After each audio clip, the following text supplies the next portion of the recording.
세상의 문화 속에서 구별된 삶을 살아가고 계십니까? 오늘의 말씀은 신명기 14장 1절에서 21절입니다. 말씀 살펴보기.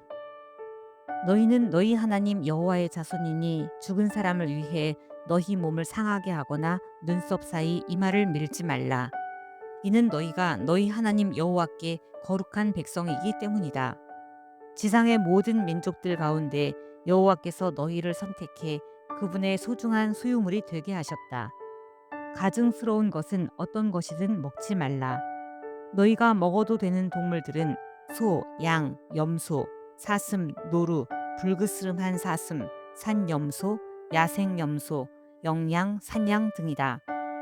굽이 둘로 갈라지고 되새김질하는 동물은 너희가 먹어도 되지만 되새김질하는 것이나 굽이 갈라진 것 가운데 너희가 먹으면 안 되는 것은 낙타, 토끼, 오솔이다.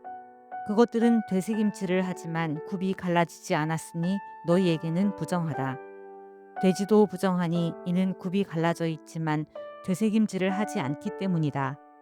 너희는 그 고기를 먹거나 죽은 것을 만지지 말라. 물속에서 사는 모든 생물들 가운데서는 지느러미와 비늘이 있는 것은 다 너희가 먹어도 된다. 그러나 지느러미와 비늘이 없는 것은 먹지 말라.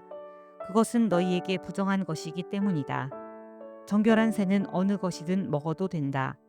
그러나 너희가 먹지 말아야 할 것은 독수리, 솔개, 검은 솔개, 매, 새매, 그 외의 매 종류, 까마귀 종류, 타조, 헛간 올빼미, 갈매기, 새매 종류, 올빼미, 부엉이, 따오기, 거위, 독수리, 물에 잠기는 까마귀, 학, 황새 종류, 후투티, 박쥐 등이다.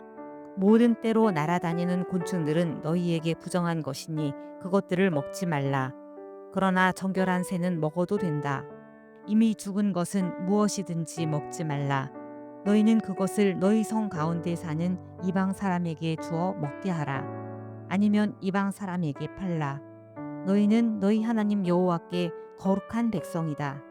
어린 염소를 그 어미의 젖에 삶지 말라. 오늘의 팁 1절. 죽은 사람을 위해 너희 몸을 상하게 하거나 눈썹 사이 이마를 밀지 말라. 고대 가나안 문화에서는 죽은 자를 위해 몸을 베거나 머리를 밀며 애도하는 풍습이 있었습니다. 이는 단순한 슬픔의 표현이 아니라 죽은 자의 영혼과 연결된 미신적 행위였습니다.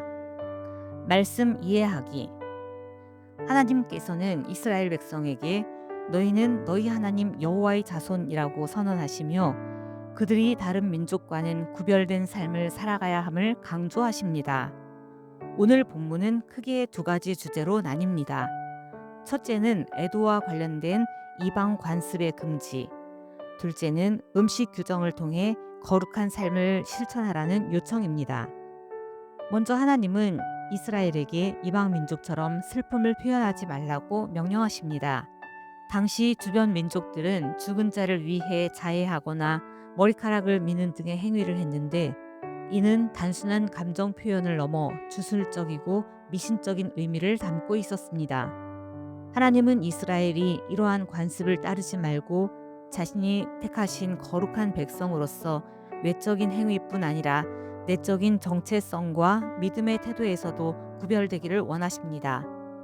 이어지는 음식 규정은 이스라엘 백성이 먹을 수 있는 동물과 먹지 말아야 할 동물을 구분합니다. 이는 단순한 건강법이 아니라 하나님께서 정하신 거룩함의 기준에 따라 삶을 구별하라는 상징적 의미를 지닙니다. 육지 동물 가운데에서는 굽이 갈라지고 새김질하는 짐승만 먹을 수 있습니다.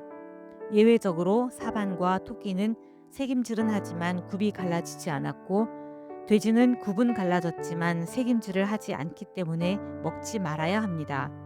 물고기와 해양 생물의 경우 지느러미와 비늘이 있는 것만 먹을 수 있으며 그 외의 생물은 부정하다고 규정합니다. 새 중에서 먹지 말아야 할 종류로는 독수리, 솔개, 부엉이, 갈매기, 매 등 주로 사냥하거나 죽은 동물을 먹는 습성을 가진 새들이 포함됩니다.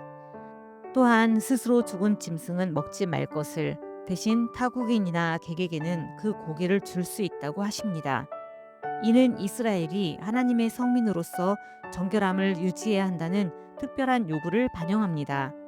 그리고 염소 새끼를 그 어미의 젖에 삼지 말라는 명령은 당시 이방 종교에서 풍요를 기원하던 주술적 의식과 관련된 것으로 하나님께서는 이스라엘이 그러한 행위와 철저히 단절하기를 원하십니다. 이 모든 규정은 단순한 외적 행위를 제한하기 위한 것이 아니라 하나님께서 택하신 백성으로서의 정체성과 거룩함을 삶 속에서 실천하라는 하나님의 요청입니다. 광야를 지나 가나안 땅에 들어가야 하는 이스라엘 백성에게나 오늘날 그리스도인에게나 중요한 것은 음식 규정 그 자체보다 하나님 앞에서 구별된 삶을 살아가려는 태도와 영적 분별력입니다. 이스라엘 백성이 가나안 땅의 이방 민족과 구별된 삶을 살아야 했듯이 오늘의 그리스도인들도 세상에서 당연하게 여겨지는 가치와 행동들을 분별하며 성도로서 구별된 삶을 살아가야 합니다. 말씀 따라 살아가기. 나의 삶 속에 세상에서 일반적으로 받아들여지는 가치와 하나님께서 기뻐하시는 가치 사이에 충돌하는 것들이 있습니까? 하나님의 백성으로 성경적 가치를 분별하고 선택할 수 있도록 성령님께 간구하고 그 가치를 붙잡고 사는 삶을 실천해 봅시다. 말씀대로 기도하기. 모든 그리스도인이 직장과 학교에서 경쟁과 성과 중심의 환경 속에서도 정직함과 공정함을 실천해 하나님의 성품을 드러낼 수 있도록 함께 기도합시다.